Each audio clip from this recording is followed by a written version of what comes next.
우리 오늘 함께 나누실 말씀은 출애굽기 35장 1절부터 19절의 말씀입니다. 출애굽기 35장 1절부터 19절의 말씀을 함께 합독하시겠습니다.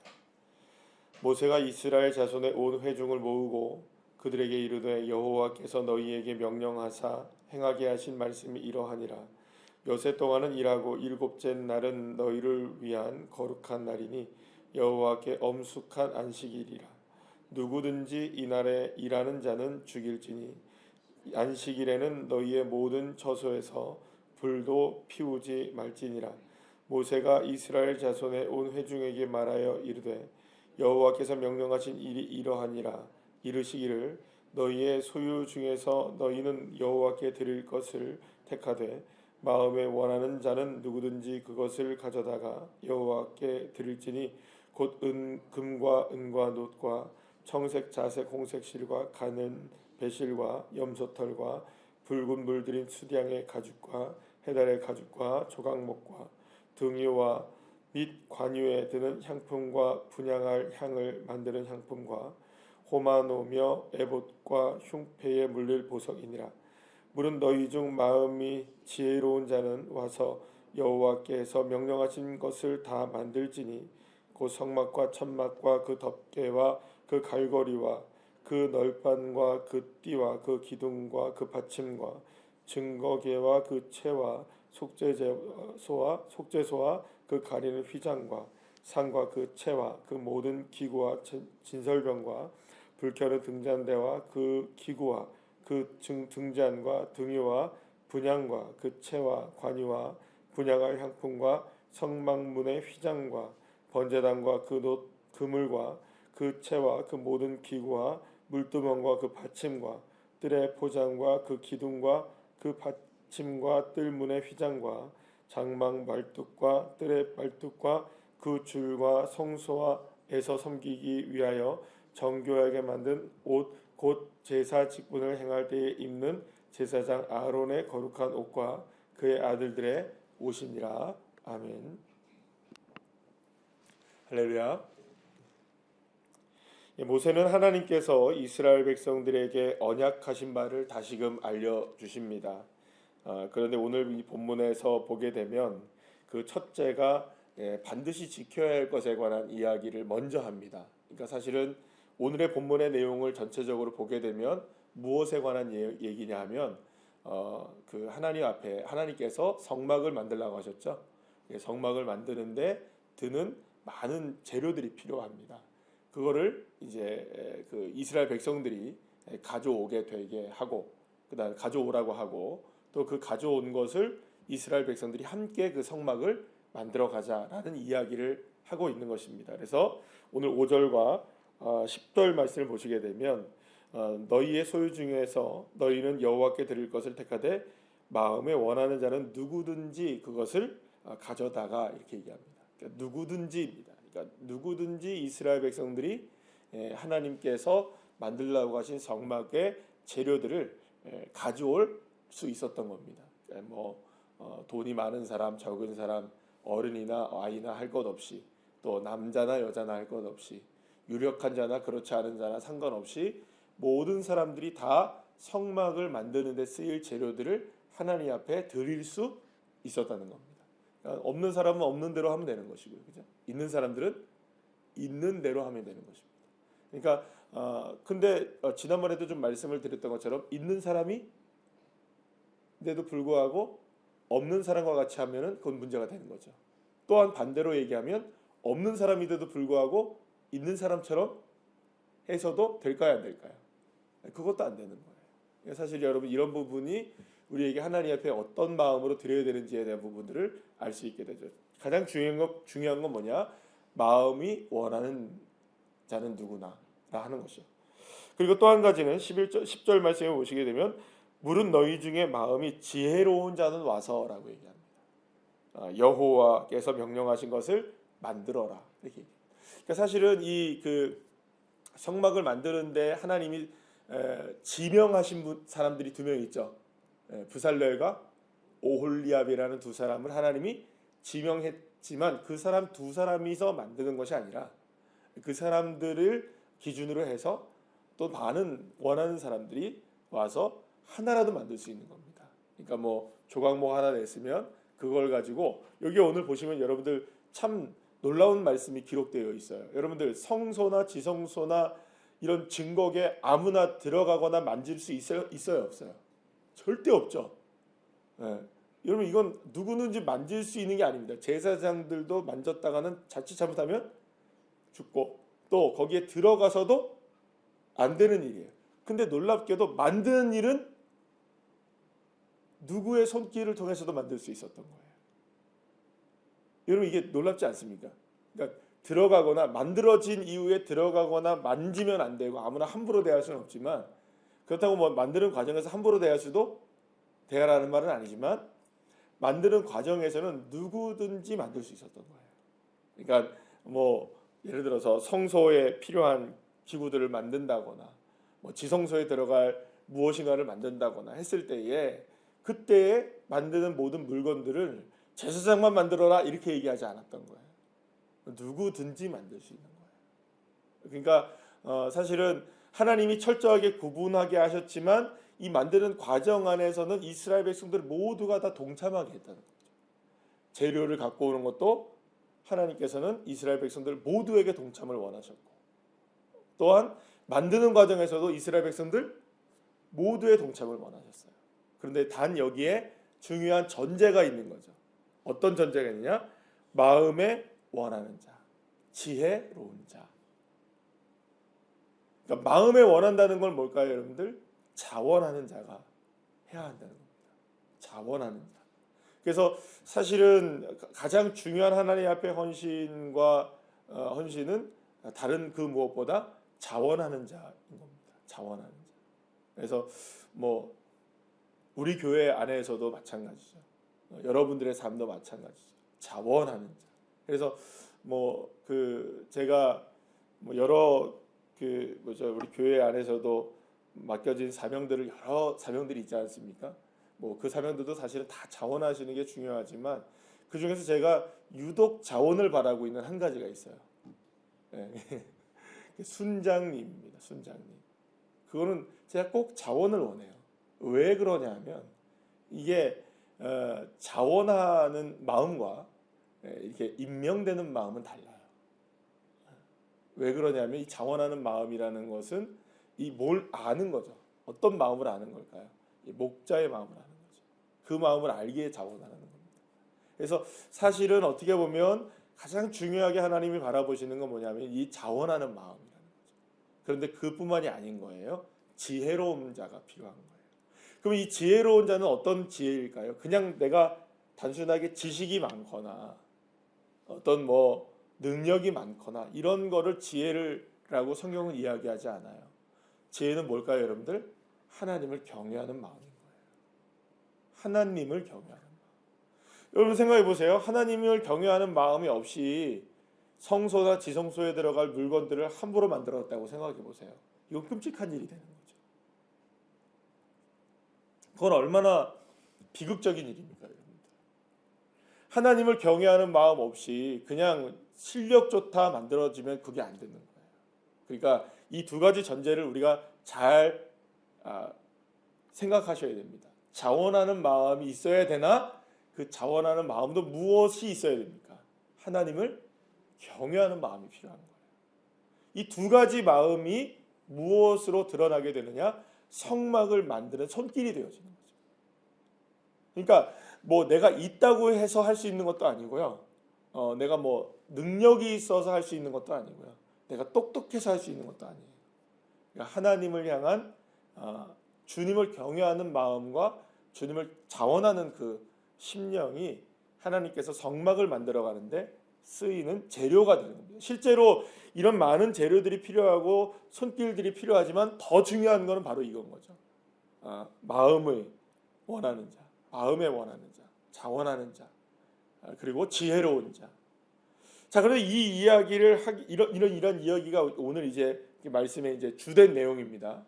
그런데 이 말씀에 앞서서 1절부터 그 4절까지의 말씀에서 이 모세는 하나님께서 명령하신 바를 말씀하면서 먼저 뭘 얘기하게 되냐면 이 안식일에 관한 규례를 이야기합니다. 사실은 좀 결이 안 맞죠, 그죠? 그냥 안식일은 안식일을 나름대로 설명하면 되죠, 그죠? 그리고 나서 다른 뭐 이런 여러 가지 것들에 대한 부분들을 설명한 다음에 혹은 뭐 성막에 관한 이야기를 이야기해도 되고, 또 혹은 지금 이 내용 자체가 성막이 중요하다고 얘기하면 성막만 먼저 이야기해도 되는데, 이게 안식일 얘기하면 여러분들 그렇잖아요. 안식일 얘기가 딱 나오면 그 다음에는 또 계명들 나올 거고요, 그죠? 그렇게 예상이 됩니까, 안 됩니까? 그 안식일, 그러면 이제 또 하나님이 또 계명들에 관한 여러 가지 얘기를 하겠구나. 뭐 지난번에 말씀하신 것처럼 이 모세에게 어떤 말씀하셨습니까? 뭐 절기를, 세 가지의 절기를 지켜라. 이스라엘 남자들은 항상 1년에 3번씩 하나님 앞에 뭐 보여라. 뭐 이런 얘기 하셨어요, 그죠? 그럼 그 얘기를 쭉 나열하신 다음에 그 다음에 이제 모세가 그 성막에 관한 이야기를 해도 되는데, 안식일만 딱 먼저 얘기하고 성막에 관한 이야기를 하는 거예요. 그러니까 그 안식일의 내용이 여기에 사실은 먼저 들어갔다면 다음에는 이 성막에 관한 내용이 조금 더 이후에 나와도 상관은 없어요. 근데 안식일을 먼저 딱 얘기하고 마치 괄호처럼 딱 이런 겁니다. 안식일 해놓고 쉼표를 쫙 찍어놓고 먼저 뭘 얘기하는 겁니까? 이 성막에 관한 얘기를 했던 거예요. 그러니까 이 성막에 관한 내용에 대한 부분이 안식일의 앞에 있는 이유가 있겠죠, 그죠? 그 이유가 뭘까라는 거죠. 여러분들 오늘 보시면 안식일은 여호와께 엄숙한 안식일이라 2절 말씀에 보면 누구든지 이날에 일하는 자는 죽일지니 안식일에는 너희의 모든 처소에서 불도 피우지 말라 이렇게 얘기해요. 그러니까 안식일을 어기는 자는 죽는다라고 얘기해요. 끔찍하죠, 여러분들. 여러분 안식일 하나 어긴다고 죽으면 어떻게 해요? 우린 다 죽었어요, 그죠? 그럴까요, 안 그럴까요? 여러분들 안식일 한번 그러니까 우리의 주일의 개념으로 우리가 생각한다면 여러분들 주일 온라인 예배 뺍시다. 주일 그 예배 어찌저찌 하다 보니 교회 나와서 예배 안 드려 보신 적 있을까요, 없을까요? 있어요. 저도 있습니다. 심지어 저도 있어요. 어렸을 때 아주 신났습니다. 고등학교 때 주일 빼보니까 얼마나 신났는지. 근데 여러분들 생각해 보시면 그러면 우리 다 죽은 거예요, 지금. 안식일을 빼먹고 뭐 일했다 뭐 이러면 다 죽는 거예요, 우리. 요즘에도 죽어요, 그죠? 일하면 죽는 거예요. 그러면 어떻게 돼요? 난리나. 이 엄중한 말씀을 하나님이 왜 이렇게 하셨을까라는 거를 생각을 해봐야 돼. 그럼 왜 안식일 어기면 죽어? 안식일에 일하면 죽어? 와, 이거 너무하네. 이게 아니고요. 여기서 말하는 이 안식일을 엄숙한 날로 지키라고 말씀하시는 하나님의 명령 앞에는요. 그러니까 이 안식일이라는 그 날만이 아니에요. 안식일의 날만이 아니라 그 안식일이라는 그 개념, 그러니까 7일 중에 하루는 누구의 것이라는 걸까요? 하나님의 것이다. 그러니까 이 의미는 어떤 의미가 되냐면 날과 시간에 관한 모든 것들의 주권이 누구에게 있다? 하나님께 있다. 그러니까 내가 이거를 온전하게 인정하지 않으면 나의 삶의 출발이 안 되는 거죠, 사실은. 오늘의 시간의 주권이 누구에게 있습니까? 오늘의 하루의 날의 주권이 누구에게 있을까요? 하나님. 이것을 온전히 인정하려면 뭘 지키라는 겁니까? 안식일을 지켜내는 거죠. 말씀드린 대로 여러분들 가나안을 정복해 나가면서 전쟁해 나가면서 그 땅을 이스라엘의 땅으로 만들고 삼고 살아가는 게, 전쟁을 하는 게 쉬울까요? 안식일 지키는 게 쉬울까요? 안식일 지키는 게 쉽습니다. 전쟁이 쉬워요? 그러면 전쟁을 하시든지. 그러니까 전쟁은 누가 하겠다는 겁니까? 하나님이 하시겠다는 거예요. 하나님이. 내가 가나안의 족속들 모든 족속들은 다 내가 물리쳐 줄 테니 너희들은 이거 지켜라. 그럼 그걸 생각해 보면 하나님이 전쟁을 하신다는데 이게 얼마나 놀라운 일이에요. 그래서 실제로 이스라엘 백성들이 가나안을 정복하는 여호수아의 정복 전쟁을 보게 되면 싱겁게 끝나는 일이 한두 가지가 아니에요. 전쟁은 여러분들 진짜 껌이었습니다. 아무것도 아니었어요. 실제로 뭐 여리고를 무너뜨리는 것도 힘들어서 무너뜨립니까? 이스라엘 백성들이 제일 힘겹게 싸웠던 전투가 뭐예요, 여러분들? 아이성 전투예요. 이거 하나밖에 없어요. 나머지는요, 여러분 전투의 내용도 안 나와요. 그냥 뭐 조금만 하면 우박 떨어지고 뭐 이렇게 해서 뭐 그냥 죽고 그 다음에 뭐 싸웠더니 이겼더라 뭐 이 정도예요. 끝나요. 손실이 없어요, 이스라엘 백성들의. 그 모든 일들을 다 누가 하시는 일입니까? 하나님이 전쟁하게 하시는 거죠. 근데 이스라엘 백성들에게 원하는 게 뭐냐? 그러니 너희들은 안식일을 지켜라. 그러니까 그 날 하나님이 싸우시는 날의 주권도 누구에게 있다? 하나님께 있고, 오늘 하루의 이 모든 삶의 모든 것들도 다 누구에게 있다? 하나님께 있다. 그래서 여러분들 우리가 주님 가르쳐 주신 기도에서 늘 언제나 고백하는 게 뭡니까?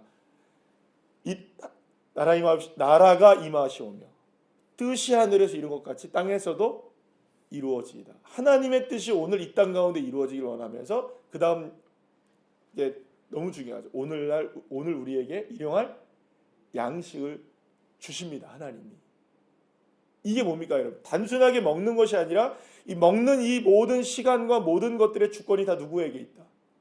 하나님께 있다. 시간의 개념과 모든 것들의 개념이 다 누구에게 있다는 겁니까? 하나님께 있다는 겁니다. 그래서 안식일의 개념은 단순하게 여러분들 이거는 뭐 하루를 일하고 안 하고의 문제가 아니라 이 안식일의 가장 중요한 점은, 안식일의 중요한 점은 뭐냐면 나의 모든 시간이 다 누구에게 속해 있다? 하나님의 것이다. 그러면 여러분, 시간이 하나님께 속해 있다면 나의 삶의 모든 것들도 다 누구에게 속한 것일까요? 하나님께 속해 있는 거겠죠. 내가 지금 살아가는 모든 순간순간들도 다 누구의 손길 안에 있는 걸까요? 하나님의 손길 안에 있는 겁니다.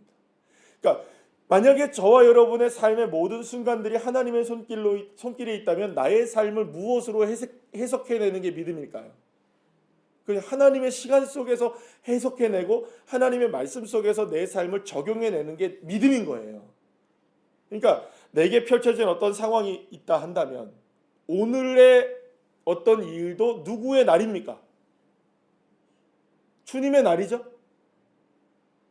나의 날입니까? 주의 날입니까? 예. 주의 날이에요. 오늘도. 그러면 그 오늘도 주님의 날이라고 믿는다면 내가 겪게 되었던 어떤 일도 누구의 손 안에 있는 겁니까? 하나님의 손길 안에 있는 날인 거예요. 그러면 여러분, 설령 내가 어떤 아픔을 경험했다 한다 할지라도 믿음 있는 자는 어떻게 해석할까요, 여러분들? 그래서 믿음은 제가 늘 말씀드렸던 것처럼 믿음은 해석의 문제인 거예요. 그러니까 내가 오늘의 삶에 어떤 일을 겪게 됐다, 때로는 아프고 힘겨운 일들을 내가 겪게 됐다, 그래도 다 어떤 누구의 손길 안에 있는 걸까요? 이해 못할 때 있습니다, 그죠? 사람 때문에 내가 그 일을 겪고 환경 때문에 내가 그 일을 겪는다고 했을 때도 이해돼서 여러분들 이해 되는구나 라고 얘기하는 게 아니에요. 이해 안 돼도 믿음은 무엇을 바라봐야 되느냐? 이해를 넘어서서 하나님의 손길 안에 있구나. 이게 믿음입니다. 그러니까 안식일을 지킨다는 건 단순하게 그 날을 지켜서 이날 예배를 드리고 이날 하나님 앞에 나와서 뭐 하나님께 경배를 드리는 날, 그날로만 우리가 생각하는 것이 아니라 전제가 필요한 겁니다. 전제가. 나의 삶의 모든 순간순간마다 다 누구의 것이다? 하나님의 것이다. 여러분, 그러면 그 뒤에 문제는 자유동적으로 풀릴까요? 안 풀릴까요? 풀리죠. 물질 누구의 것입니까? 재능 누구의 것입니까? 내 능력 누구의 것입니까? 하나님의 것이잖아요. 내 오늘 하루의 삶의 모든 것들이 다 하나님의 것임을 믿게 된다면 여러분들 그게 문제가 없어지는 거예요. 그런데 이게 전제가 되지 않으면 마음의 자원함도 될 수가 없는 것이고 지혜롭게 섬길 수 있는 일도 일어날 수가 없는 것이고 묻고 따지고 씹고 뜯고 이렇게 되는 거예요. 돌다리도 두들겨 봐야 되겠다. 이런 식으로 나가는 거죠. 여러분, 그러면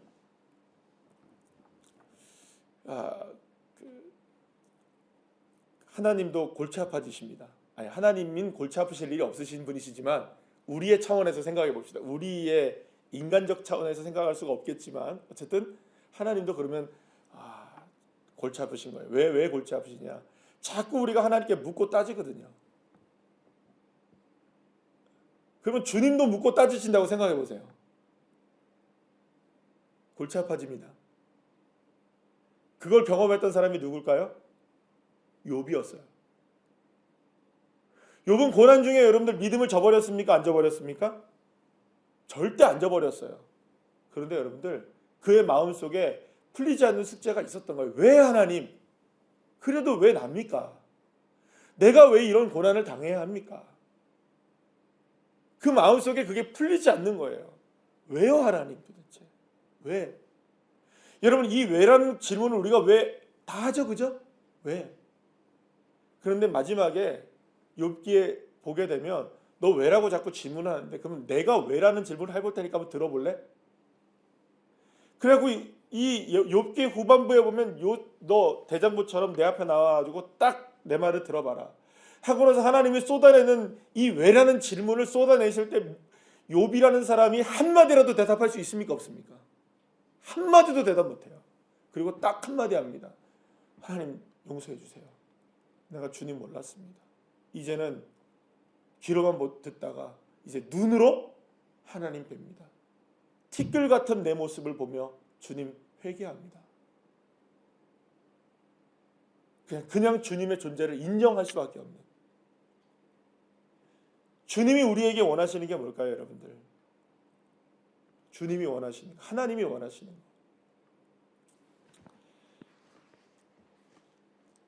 마음에 원하는 자, 지혜로운 자로 주님 앞에 나가는 겁니다. 주님의 주권을 인정하며. 어쩌면 이 믿음을 위하여 지금도 우리가 싸우고 있는 건 아닐까요? 그리고 그렇게 힘겨운 삶 속에서도 꾸역꾸역 주님 앞에 나와서 예배하고 또 주님 앞에 기도하고 주님을 향한 믿음의 고백을 하는 게 오늘 우리의 모습이 아니겠습니까? 그리고 그 모습 가운데 하나님이 우리를 긍휼히 여겨주시고 자비 베풀어 주시고 또 은혜를 베풀어 주셔서 나의 공로가 아니라 하나님의 은혜의 공로로 예수의 십자가의 은혜의 공로로 성령님의 은혜의 공로로 오늘도 우리는 넉넉하게 이 어려운 험한 세상 속에서 승리하게 하실 줄로 믿습니다. 기도하시겠습니다.